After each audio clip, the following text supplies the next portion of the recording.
Okay, thanks for coming back. A wonderful way to kick off the morning with Mr. DeMartini. Next up, we have Patty Durand. I'm just going to say a little bit, short little, at least policy preview of what we expect to hear. You know, part of when we started talking about the concept of having a grid modernization proceeding in Ohio, a natural question to ask is why. Why do you need to have a grid modernization proceeding in Ohio? Are customers not satisfied? Are customers not satisfied with how they are receiving their power, receiving their service? And so part of what we're trying to do here today with the Glimpse of the Future component of the Power Forward proceeding is discuss the business case associated with this and really talk about what customers want today. So, Commissioner Trombold, if you wouldn't mind introducing Patty. Well, first of all, I really want to thank Patty because she is not Nathan Shannon, who's listed on our agenda. Unfortunately, Nathan caught the flu, decided not to show up today because he didn't want to spread it around, so thank you, Nathan. But Patty helped us out at the last minute, and actually we're really pleased that she's here because she's the president and CEO of the Smart Grid Consumer Collaborative. And one of the things I've been touting in this proceeding is how interesting it is, the customer segmentation information that the Smart Grid Consumer Collaborative has put together and compiled over the last several years. And I think Patty's going to go through that, but just to give her background, so she joined the Smart Grid Consumer Collaborative, SGCC, back in 2011. And before that, she worked for Georgia Tech, where she focused on smart grid research projects and helped submit almost $10 million in grants to ARPA-E and DOE. And before that, she served as the executive director for the Georgia chapter of the Sierra Club, where she focused on energy policy and programs. She also served on the board of the Smart Grid Society for the Technology Association of Georgia for 2 years. So, Patty, we're really happy you're here. Thank you. Thank you, Commissioner. I'm glad to be here. All right. So I have a presentation for the Commission and for the audience here that goes into a lot of the questions that Paul DeMartini raised and commissioners asked. We've done a lot of research on consumers over the past 7 years by directly talking to consumers. We do that through surveys, online and on phone. We do that through focus groups, and we do that through on-camera interviews and videotaping. And the idea of the Smart Grid Consumer Collaborative is to bring to the front what do consumers want, what do they know, and who's out there, so we can have a better understanding as a stakeholder community. So a little bit about who we are. We're a 501c3 nonprofit organization. We are about 7 years old. Our mission is to advance a consumer-friendly and consumer-safe smart grid, and we do that by commissioning foundational research that answers questions that we don't know. We have 3 main types of memberships, with about 40 to 50% of our members are utilities, including munis, co-ops, and IOUs. About 40% of our members are other nonprofits with a focus on energy, so energy efficiency nonprofits like ACEEE, environmental nonprofits like EDF and NRDC, and the most important constituent in this group are consumer advocacy nonprofits. We have about 15 consumer advocacy nonprofits across the U.S., including state-funded ones, state-mandated ones, and independent ones, because that consumer perspective is very important for us to make sure we're getting the research right. And then we have about 30% of our members that might not be, the numbers might not add right. It might be 40, might be 35, 25, something like that, are technology providers. And the grid is a very complex entity. It's not something you can go see. You might be able to see a substation, but you can't see the grid. It's very intangible. Everyone has a different perspective and opinion and viewpoint into it. And so the thinking is, let's get all these different viewpoints at the table, helping influence each other, helping educate each other, and helping learn together And so that's the structure that we have. And we also have quite a few public utility commissions as members too, at least I think about 8. So this is a screenshot of the last 6 research studies we've done about consumers, just to give you a sense of the type of work that we do. And let's see if this works. It doesn't, it only works on screen projectors. Okay, so I'm going to be presenting to you 2 types of research today. The one on the upper left is the Empowered Consumer, a piece we commissioned last summer to examine post-ARA grant funding, have consumers become empowered for the utilities who have chosen to fully deploy an AMI solution and fully modernize the grid. And then the one on the bottom middle there is our flagship piece of research we've done since 2011. It is called our Smart Grid Consumer Pulse and Segmentation Study. And that research we've done, you can see the name says Wave 5. We've done one of those every year. It's the largest longitudinal study of U.S. consumers that we know of.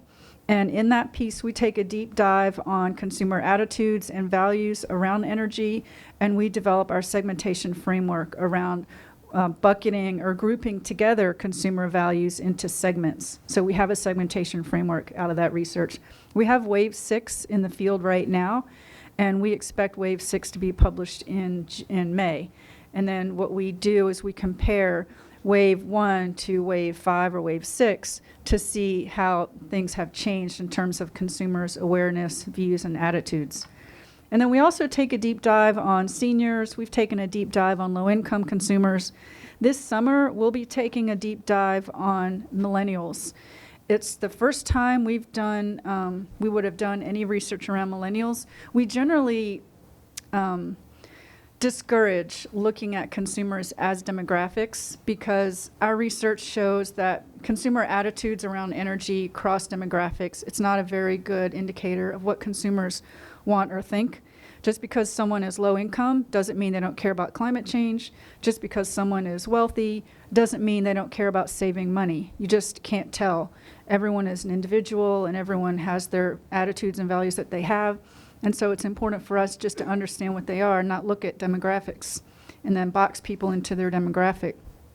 But for millennials, they're a little bit different in a couple of ways. One, by the year 2020 or thereabouts, they will be the largest demographic in the country. So I think some of the words I've heard thrown about include a tsunami is coming. It's a big deal. Millennials have changed a lot of things already. They are digital natives. They've never not been on 24/7, as Paul mentioned, and they have different expectations because they've been always on connected 24/7. Many industries have been upended from the digital revolution, including publishing, music, and so forth, cable, transportation, housing. But hasn't happened to a utility industry yet, but certainly it's coming. And so we'll be doing a study on millennials for that reason. But what we were invited here today to talk about was to help you understand the consumers' views and attitudes about energy. So I'll just get started with our Consumer Pulse and Segmentation Study, Wave 5. And so what I want to share with you are some key findings comparing Waves 1 and Wave 5. And I'll draw your attention to the bottom bar on this graphic. So what we wanted to do, we wanted to find out how much do consumers actually know about the smart grid or the smart meter or smart anything when it comes to energy? Do they know what's happening in the energy industry? And I'll draw your attention to the bottom bar and you'll see I have not heard of that term. And that is by far the largest number of answers we got. They haven't heard of the term smart grid. They haven't heard of the term smart meter. And if you go up a level, you'll see I have heard of the term, but don't know what it means. So if you add those bottom 2 bars together, the 50% and the 20-something percent, you're now into the 75% territory of consumers who have never heard of the word terms at all or have heard of them but don't know what they mean. And so that's a really clear indicator that more education needs to be done and consumers don't know what's going on generally. And sometimes people will approach me or at a webinar or at a conference and will say, we really should stop saying smart meter because, you know, it's bad. You know, people don't like that word, and let's call it an advanced meter or a modern meter, modernization of infrastructure or something less. And my answer is, that's ridiculous. Consumers have never even heard of the term smart meter. Why do you want to change it away from a word they've not heard of? You've heard of it, I've heard of it, but that's because we live and work in this space. In fact, consumers love their smartphones. They love smart homes, they love smart cars. There's no negative connotation with the word smart, and there's no replacement for the word, in my opinion. So that's just a little sidebar of my opinion, but the data shows that consumers haven't heard of the words. Now, we took, for those who say, yes, I've heard of the term, or yes, I have a complete understanding, we then asked them separate questions that I'll show you now. So what do you think of those terms? Are you favorable? Are you negative? Are you neutral? What about those terms? Since you know what they are. And so what those consumers have said, you can see the large bar here at the top is I'm favorable or I'm neutral. I don't have an opinion or it's favorable. And then the bottom, the small one, is unfavorable. And you'll see the numbers are very small. And keep in mind, those numbers aren't for the total U.S. population. They're just for the small percentage that said, yes, I have an understanding of the terms smart grid and smart meter. And for those of you that are astute statistically, you might notice there's a little uptick. The darker orange bar is from wave 5, and the lighter orange bar is the first wave. And you'll see from wave 5, the unfavorable number ticked up into statistically significant territory. And we don't exactly know why that is. We think that it's likely that some of the Stop Smart Meter groups have had an impact on consumers, or it could be that some of the cybersecurity or data breaches that occurred when we did wave 5, I think it was late 2015, there were some pretty big data breaches going on nationally. I don't remember if it was Goldman Sachs or Morgan Stanley, or I think there was the Target and the Pentagon. I mean, everyone's been breached. Fortunately, not the utility industry, so I'm still able to say that utilities have done a great job protecting data and keeping it secure and have never had a breach. That's one of the statements that we have in some of our educational materials, and until that happens, we get to keep it there. But anyway, this is data around what consumers know around those terms. So let's move on. So we have a segmentation framework that we've developed. We developed initially in 2011, and we refreshed it in 2015. So it's still very relevant. And I'll take you through just a big picture right now, and then we'll do a little bit of a deep dive. So the first segment that we have identified are the green champions. This is about 30% of the U.S. population, and they care about the environment, they care about climate change, they care about conservation. And then the next segment, about 20% of the U.S. population, are savings seekers. These people care about saving money, they care about the size of their bill, and they would like to spend less on electricity. And then we have the status quo, which is about 18% of the U.S. population. This group is fine with their bill. It's not too big for them. And they don't really want to be involved in anything to do with grid modernization. They don't see any issue here. And then we have technology cautious, about 17% of the population. This group cares about the environment, or they care about saving money. But when they answer our questions around what are you willing to do about that, what have you done about that, they pretty much say nothing. There's nothing I can do. There's nothing to be done. Beyond turning off a light switch, this group is pretty checked out as well. And then the movers and shakers, or what you might also want to call them, would be early adopters. This group is about 15% of the U.S. population. This group is very interested in technology. And so I'll just point out to you that the movers and shakers, the green champions, and the savings seekers add to about 65% of the U.S. population, so by far a majority. But what often happens, I think, not you all because we're here today, but what often happens is in stakeholders, they think that the status quo is the majority population, and you can see they're not. And one thing I forgot to mention earlier is our work has a 95% confidence interval with a margin of error of 3%. And we get that by talking to over 1,000 consumers on every survey. That's how you get those numbers. So I want to give a caveat that these numbers are national. They may differ in Ohio, but every segment is in every state, and even within states, the numbers may change. I'm from Atlanta. The numbers in Atlanta will probably have more green champions and more movers and shakers. Once you move outside of Atlanta, you'll probably have more saving seekers and more status quo. So generally, this is an accurate portrayal of the U.S. population, and then within Ohio, the numbers might change a little. But I just want to confirm that these segments are in every area. So just a slightly deeper dive on green champions. This group is the highest income and highest education of our segmentation framework. They have contacted their representatives about their political concerns, or they have purchased green cleaning products for their home, or they otherwise are concerned about the environment. And so programs and services that utilities offer around reducing your carbon footprint, saving energy, reducing your energy usage, anything to do with that would appeal to this group. And that would include things like demand response programs, programmable thermostats, electric vehicles, other things like that, time varying rate plans that would get their values met around using less energy.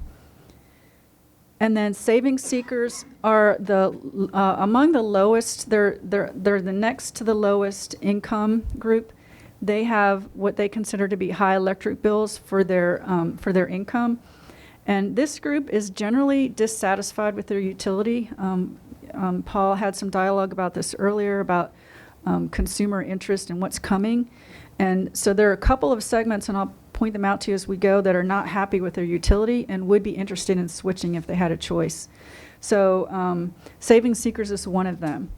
And the reason why is that they don't see much help coming from their utility on reducing their energy expenditure. So this is another segment that would be very interested in a demand response program, a time varying rate program, because they view those programs as being able to take control of their energy bill. When we've tested these segments, and I'll show you a little bit around different programs they might enroll in, they are interested in those types of programs. And then status quo, they tend to be elderly. They tend to live in single-family homes. They have modest energy bills, and they're not worried about their bill. They can afford it. And so they have let us know in the surveys they're not going to enroll in any type of time varying rate program. They're not interested in any utility program at all. So I would recommend when you think about creating programs for consumers or messaging them that you don't worry about this group. And then same with technology cautious. They are not very interested in time varying rate plans or time of use programs or demand response or any technologies. They have concerns. This would be a really big educational lift. And I know that many utilities, many commissions require utilities to offer every consumer everything exactly the same. So that's fine. It won't, those types of generic offers won't get this group. This group would need an extra educational lift, extra outreach, maybe more expensive marketing and communications. With that investment, though, they would enroll, but generally when we talk about new programs and new services and understanding consumers, we don't recommend engaging this group out of the gate anyway. And then this group is the second most dissatisfied segment with their utility, ironically, because this is the group that could be the most satisfied, but because they have high income, they have large bills, they live in large homes, tend to be suburban, and they're looking for ways to address their values around technology and the environment, and they would like to save money. So there's a few things going on with them. They are the ones that are buying rooftop solar, electric vehicles, expensive Nest and other thermostats, and home energy management systems. This group wants it all. So when you talk about the future grid, the modern grid, what do consumers want? That's what they want. They want something that they can see how much energy they've spent, that they can control their energy via apps, that they can manage their bill with technology, maybe going online through online portals. And we'll be doing a study this summer called We haven't totally named it, but right now we're just short naming it, calling it the platform of the future.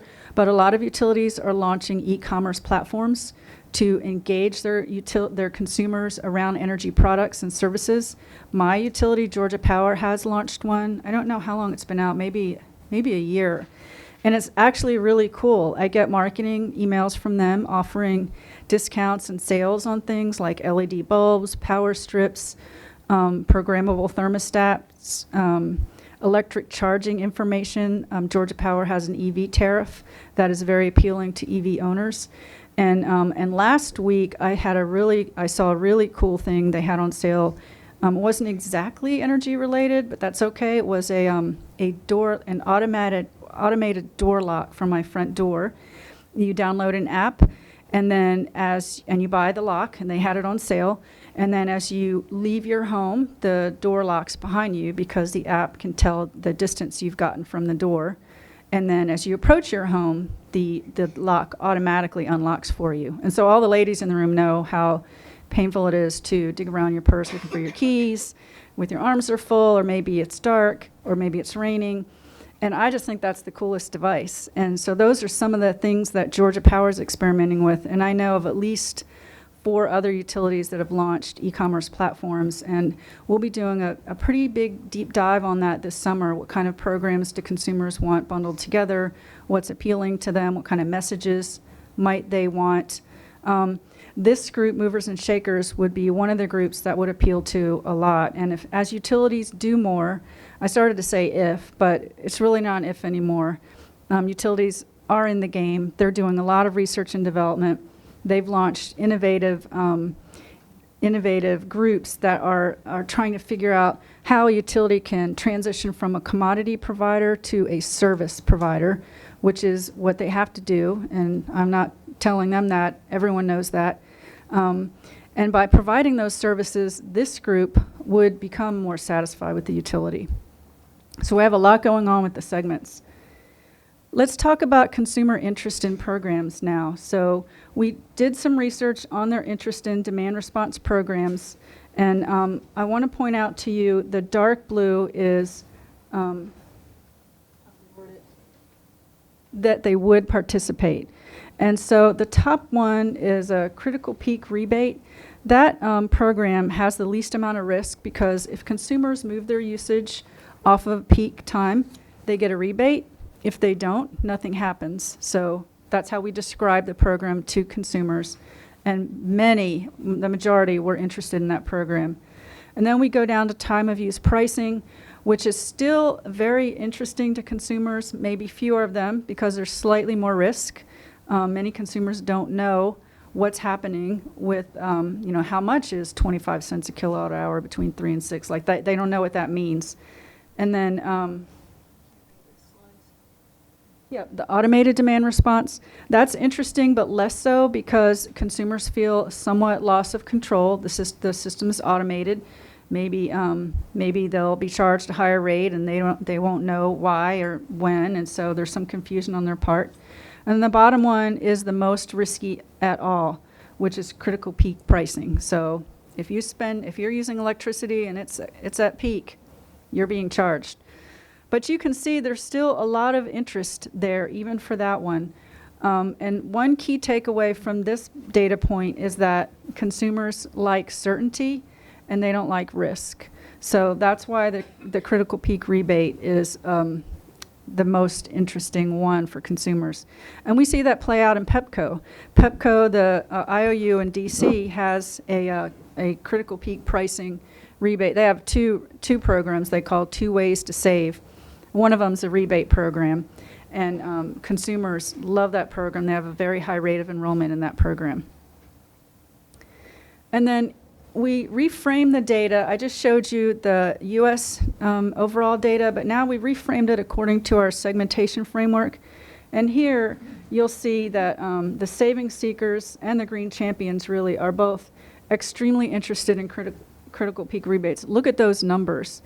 So if you're interested, if you're a utility or a stakeholder or commission, and you've got peak demand issues and you want to avoid investing in infrastructure, like peaker plants or buying, or if you're a utility wanting to avoid buying expensive wholesale power on the spot market. This is a program that consumers would enroll in. And you can see how high the numbers are. And actually, every consumer doesn't need to enroll to make these programs a success. If you had even half of this number enroll, it is likely that any critical peak goal that you have would be met. And then time of use pricing, we still have some pretty high interest in that. You can see that Green Champions and again, Savings Seekers are both very interested in a time of use program.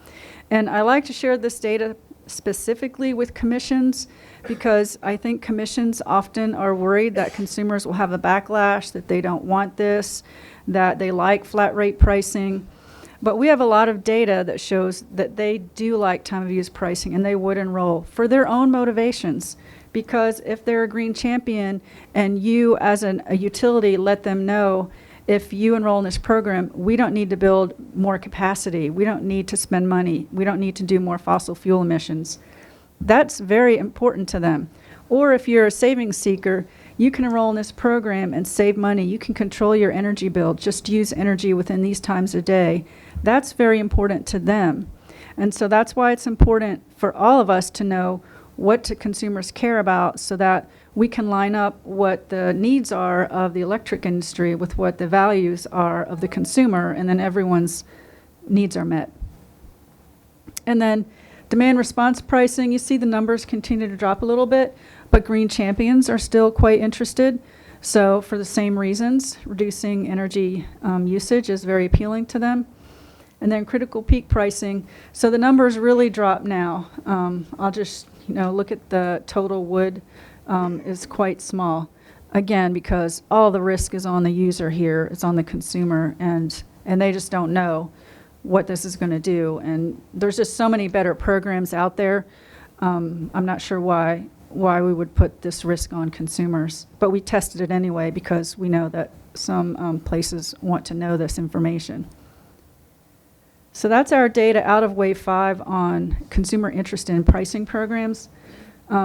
These three utilities in particular have received very high levels of enrollment. SMUD, Sacramento Municipal Utility District, Arizona Public Service, and PEPCO all have over 50% rates of enrollment from consumers in these programs. And they're all members of the Smart Grid Consumer Collaborative, so I'm happy to put anyone here in touch with the right people there that if you would like to get more information around their specific program details.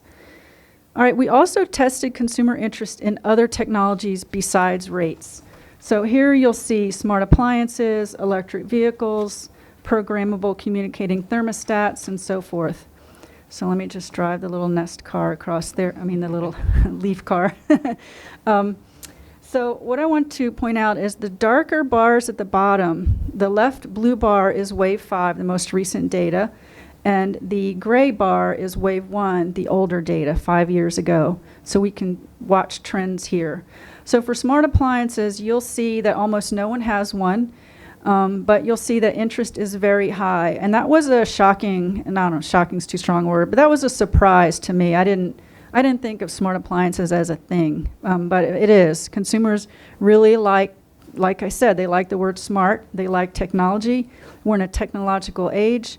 Consumers are comfortable with technology, and they're looking for things that are automated that make their lives easier.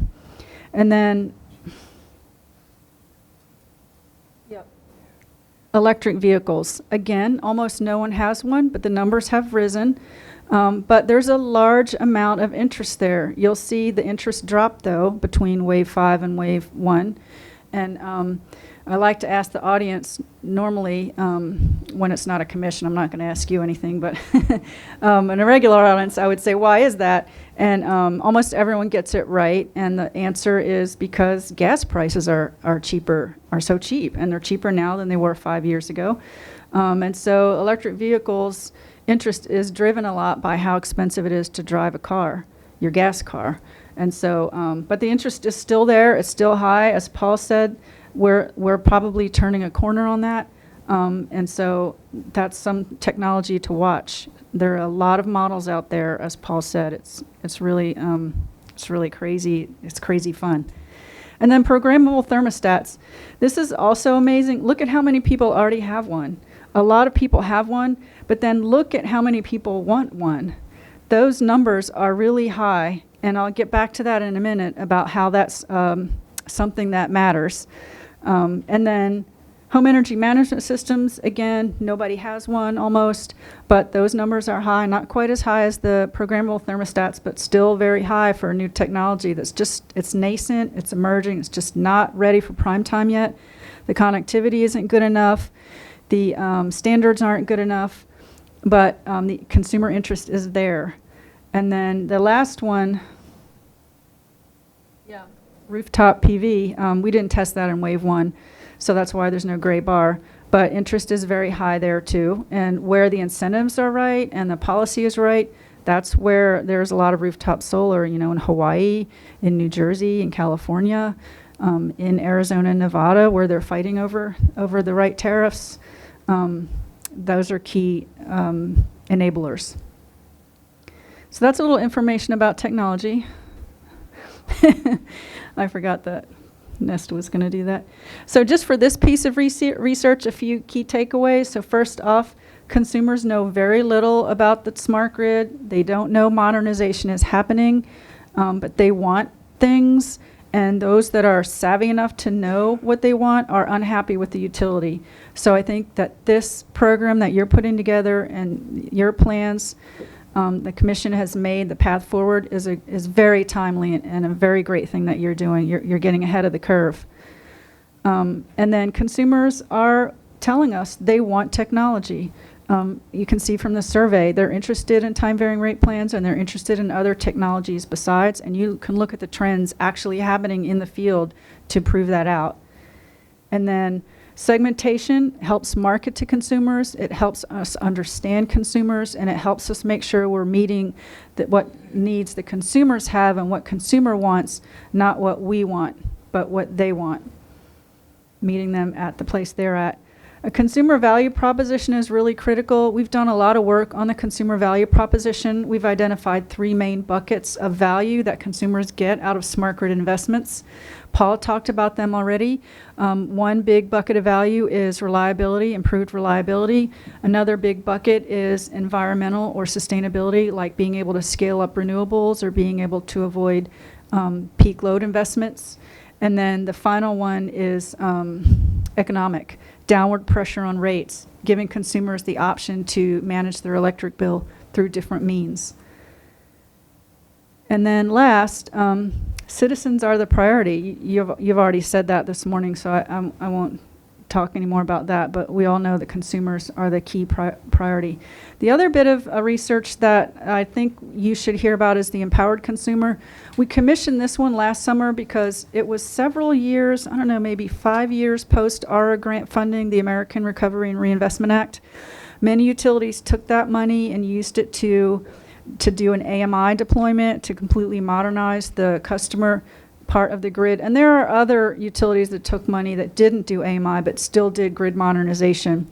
But we just tested the consumer-facing investment pieces. So we wanted to know, have those smart grid-enabled programs actually empowered consumers? And then are consumers better informed now, like when we do that testing? Do they know more? And then what options and technologies would encourage engagement if the answers we got back were no or little? And so here we tested 2 types of states. We tested a set of control states which had no grid modernization. That was customer facing. They might have done some, but that wasn't an AMI or smart meter deployment. And then advanced states that were post AMI deployment, several years and fully deployed, no pilots. And so here you can see that are consumers aware between the 2 states, there's almost no difference. So that was a little disappointing to hear. And then what is their interest level? Between the advanced states and the control states, again, almost the same. Very little difference between the 2. It's not what we expected, but it's what the data showed. But when we reframe the data based on the segmentation framework, here you'll see some pretty good variation again, with green champions being quite aware and interested, and saving seekers being quite aware and interested. Movers and shakers is a little bit of a surprise. They're aware, but the top blue bar, they're not very interested. And we're not 100% sure why that is, except we think that they are just not happy with the technologies that are out there that utilities are offering them. And this is all about utility. We didn't go outside of the industry. We didn't ask, what do you think about cable, or what do you think about Uber? And we didn't go there. We just stayed with energy technology. We tested these 9 different smart grid concepts. Some are here now available to consumers, and some aren't. So you'll see, like the upper right one, the battery storage, that's not really here and available. It is if you can write a big check and money's not an object, but generally this is considered an emerging technology and not mainstream. Prepay is also somewhat emerging. It's technologically feasible, but it's just not available to many consumers. So those are 2 slightly emerging, and then we have others that are completely mainstream and available now, like some of the programmable thermostats, the smartphone apps. Most utilities are doing that. And then we put the 9 on a scatter plot so that we could try to understand which of the 9 are consumers the most interested in, and which of the 9 are they least. So I'll just touch on a few. Again, you'll see smart appliances, really high levels of interest and awareness, and peak time savings, really high levels of interest and awareness. They're in the upper quadrant above 50%. And then the lowest 2, I'll point out again, include on-site power storage, battery, and prepay. But what I'd like to point out for those 2 is, considering that they're not here yet for most, and considering there's been no messaging, no marketing, no news stories on them, unless you're reading energy trades, but no mainstream, look at those numbers at 25%. That's really high for something that's not here for consumers, that hasn't been marketed to them. And so I think that's a key takeaway here, is that consumers are interested in those kind of programs and technologies. And when they come, enrollment will be high or purchasing will be high. So that is a really important finding from this research. And then we also ask them, when they say yes, they're interested in technologies and programs, why are they interested? Of course, they want to save money. But the next number 1 down, which is so close as to be statistically insignificant, greater control, that's really a key finding here.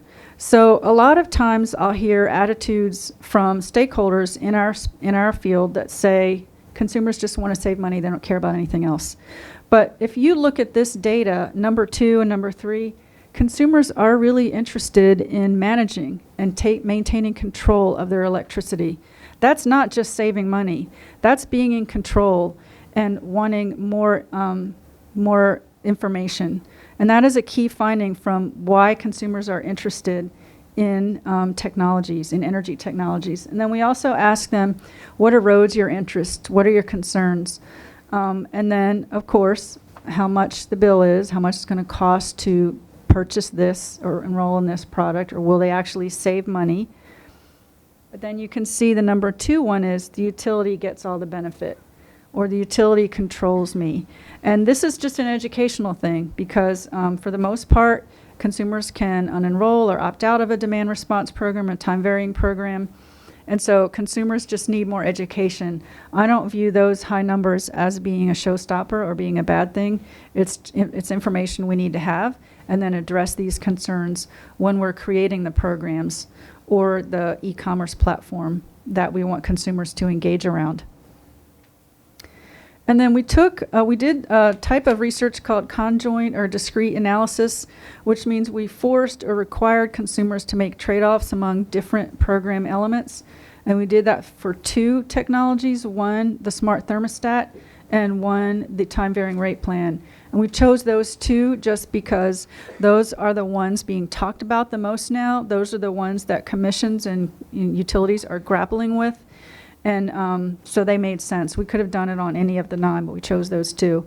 And so for smart thermostats, we tested 5 key elements to find out what consumers liked or would want to enroll in a demand response smart thermostat program. And so we did these are some of the elements that they could choose from. And so if they got a free thermostat, of course they wanted it.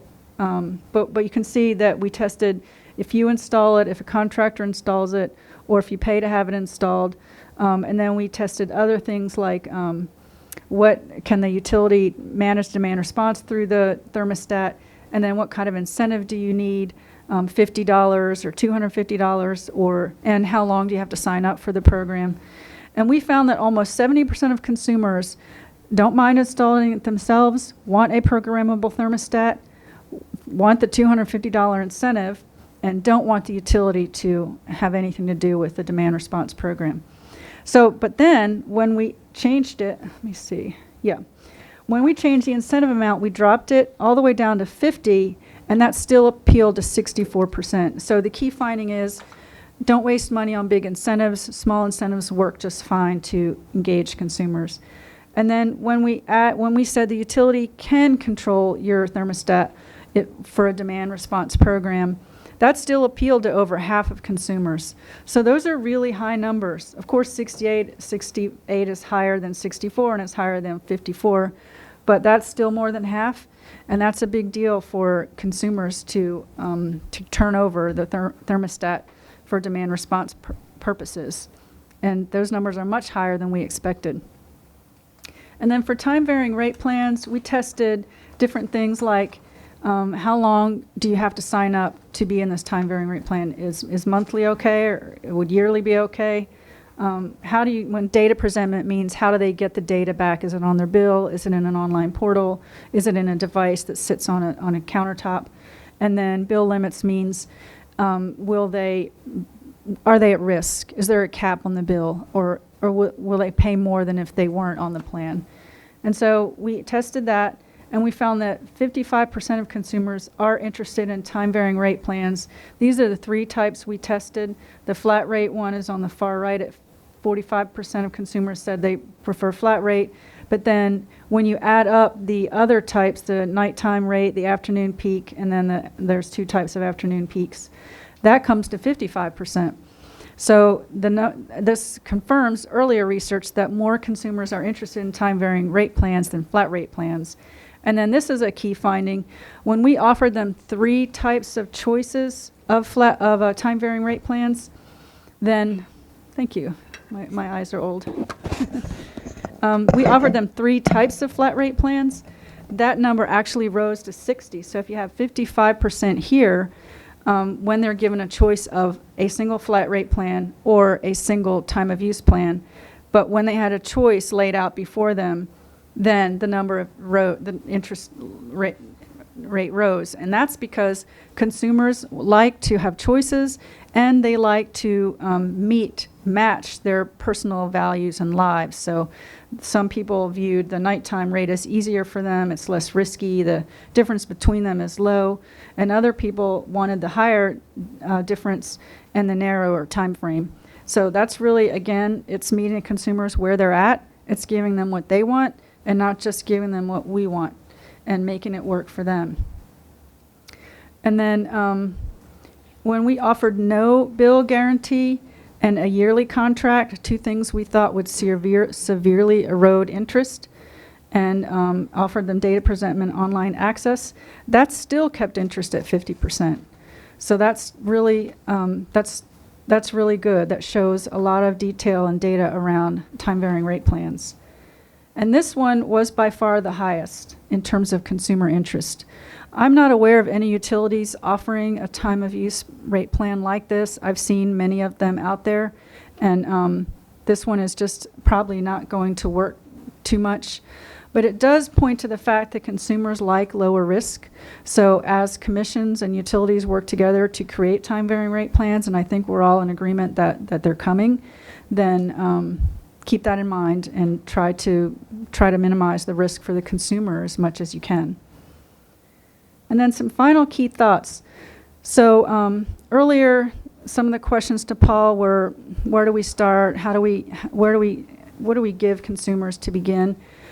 A lot of our research points to smart thermostats as a really great low-cost way to start the relationship with consumer engagement.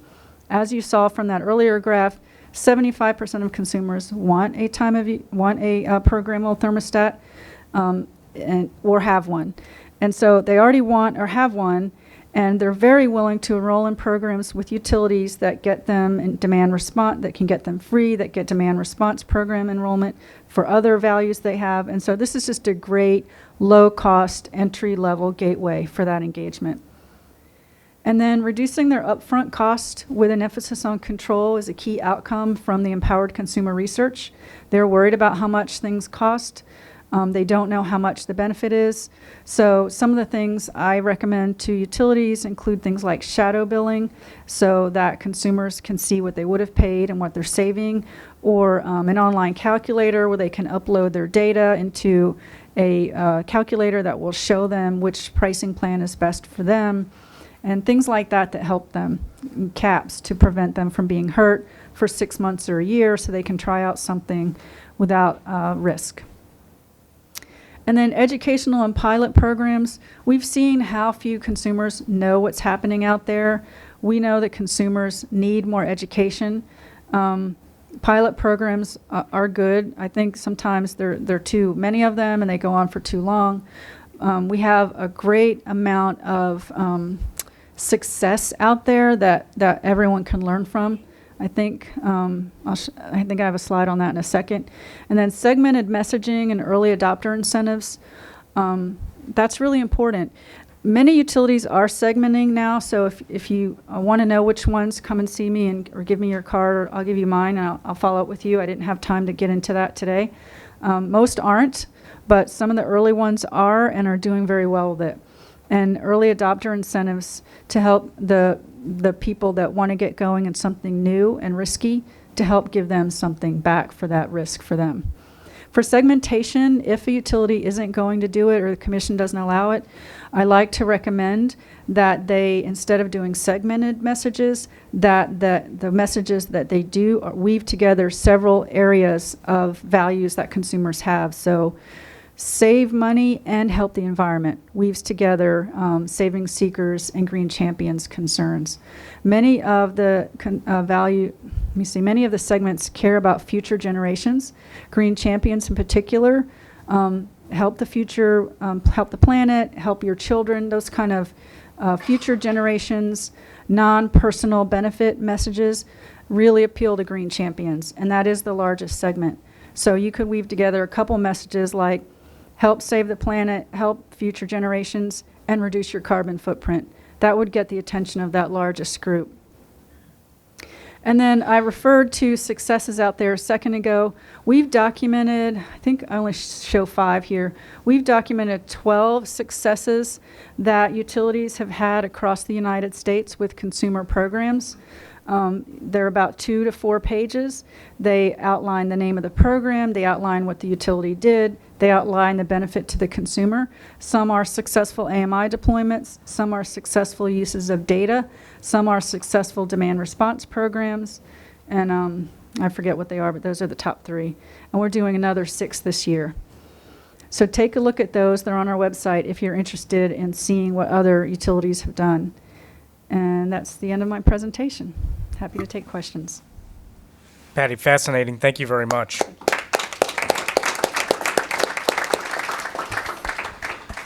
So, Patty, first question. Has there been, have you all conducted any research, or have you been able to drill down on the educational component, and specifically who should be conducting the education? Should it be the utility? Should it be government? Has that been explored at all? No, that's a really good question. We have tried to get funding from DOE, but they have said it's a private industry and they should be doing their own education, so they've declined to give us any funding for education. So, well, actually, take that back. There was one study we did on low-income consumers, on how they wanted to be educated. So I take that back. We did do that. And the findings in that one was, number one, they trusted community groups and wanted education from community groups like churches or civic groups or, I don't know how they worded it, but like mom and pop stores in the community in which they shop. And then after that, they like online types of education. And I think utilities were considered a trusted partner, but were not number one. I think they were about number 3 or 4. I can get you that data. Great. Yeah. Thank you very much. Commissioner? Patty, thanks. This is really interesting. And I know you mentioned early on that the numbers you presented were national numbers. Yes. Do you have them with you, what the Midwest might look like, or is it very similar, if you can remember? I was just curious. I can get it. I think the Midwest is similar. We have it national, and then we have it in 4 quadrants, I think, or maybe 6 quadrants of the United States. I could get that to you before the day is out. Okay, that'd be great. You can have Thank it you. for the rest of the meeting. Thank you. Commissioner Friedman? Thank you. Thank you for the presentation. Quick question. As the industry seeks to introduce the service attribute rather than the commodity attribute, Yes. and that you reference, information becomes key, data. And I noted in one of your, the concern slide was a concern over data security, but there tends to be a more subtle concern about just privacy. Have you ascertained a reticence on the part of consumers when it comes to a privacy consideration for the data that would be necessary to introduce some of the disruptive and Yeah. enhanced products and services? Yes, Commissioner, we have asked that. We asked that in all of the waves. And we don't see a big concern around privacy. You saw that list. We have, I can get you more data on this too. We have a longer list. I think there's 8 or 12 in this longer list of concerns. And we present it to consumers in a grid, and we say select and rank the concerns you have. And it includes things like only the utility benefits, or this is going to make my bill go up, or this won't really benefit me. All the concerns we could possibly think of, including my data won't be private, I'll be marketed to, and privacy ranks pretty low, in the bottom 25%. So we haven't done more research on it because it's not tracking as a top customer concern. And I think that can only be because we share so much of our data now to get things we want back, like where we are on our phone, so we can use the mapping feature, and things like what books I buy on Barnes and Noble, and what movies I watch on Netflix, and what music I listen to on Spotify, and then I get those Discover Weekly things, and you might like this, and people like those suggestions. So I think consumers aren't worried about it based on our research. Okay, thank you. Not that none are, but there is, it does make the list, but it's just below the 50%. Okay, thank you. Commissioner Conway? Thank you. I think Chairman Hawk actually may have asked the question that came to mind of me, which is, if consumer education is important, who do you think is the best source of best to be responsible for and to conduct the education? And Yeah, I will say that one really good model would be Illinois. The Illinois has required ComEd and Ameren to fund a separate consumer education bucket of money that has started a nonprofit that is just charged with managing that money and granting that money out to community groups across Illinois. So, in fact, we had to change our membership model a little bit to deal with it, because we were getting membership inquiries from bungalow associations and street light groups and things like, because everyone in Illinois was interested in participating in that. And that has worked to really push out education for consumers out to entities that consumers interact with and that they trust. So that's a really good model.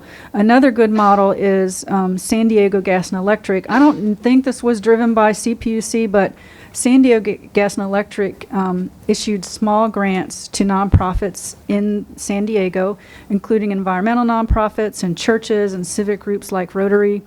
Small grants in the amount of, maybe $700 or $500. And then those groups had to submit an application package, and then if they were selected for the grant, they were brought in and they were educated by the utility about the AMI deployment that was underway and what it was and how it benefited consumers, and they could ask questions and all that. And then those groups were charged into going back out into the community and educating their members and constituents. And that worked really well for San Diego. Thank you. Question? Go ahead. Patrick? Again, thank you.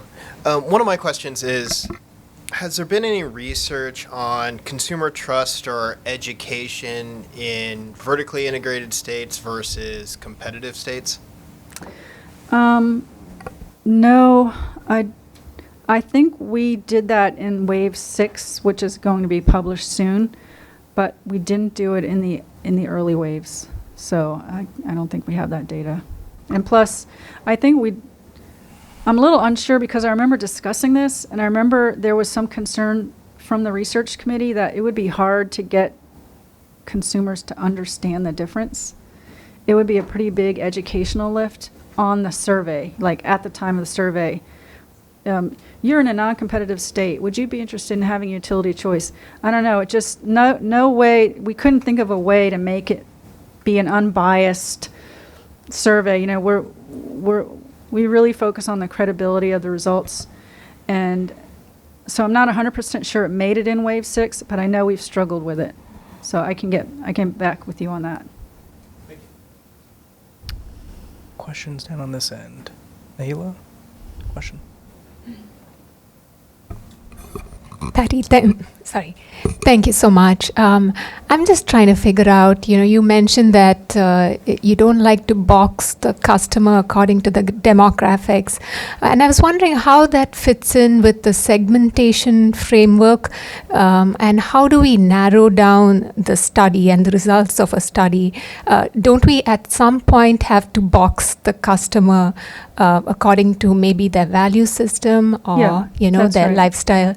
Yeah, well, that's the point of the segmentation is we segment or group or box customers into a set of values that they share. There are some technology companies that say we should be doing a segmentation of one because everyone's an individual. But I think that's just too big of a leap to go from every consumer is a ratepayer and they're all on a flat rate plan to a segmentation of one. So a good interim step and a step that every other industry has taken is segmenting their customers according to your values, because you can't go just by demographics. People will spend money in ways that match their values. So the segmentation framework that we have, and there are many others, other utilities have done their own, they tend to track similarly with a group of people that care about the environment, a group of people that want to save money, a group of people that care about technology, and then after that it kind of gets blurry. But that is the best way to approach customers and offer them programs and services and market to them. And I think it's a little bit, I don't know, immoral is not the right word, but something like not good to just go after customers based on their demographics. So you're just going to offer the poor people like nothing and the rich people like the expensive stuff. That's just not moral. People have a right to their values, and we should respect them. I'm not saying you said we shouldn't, but we should offer them things they care about based on those values and attitudes that we've studied and that other places have studied around what consumers care about. Patty, Thank again, Sure. we're so grateful that you were able to make it on such short notice. Thank you so much for Happy coming. to. Yeah, Good very much amount of time. appreciate it. Thank Yep. you.